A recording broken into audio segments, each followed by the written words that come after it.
I was actually comfortable staying. It's kind of The hurricane is gone, but it's a tropical storm.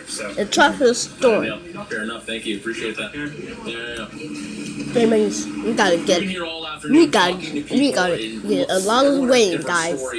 A lot of rain. Seeking shelter. They're trying to get to a safe dry place, and then you have the Good Samaritans. Guys, my mama crazy because you have come here with their boats, anything what that can out float, there? to go and get people out and get them to safety. It truly, it's for Because the someone who isn't hurricane from was this still out city. there when my mama It left. truly is amazing to see So, how in the darkest of hours, everyone here is oh, coming what's together and rallying in order to help those who really need it. Almost died.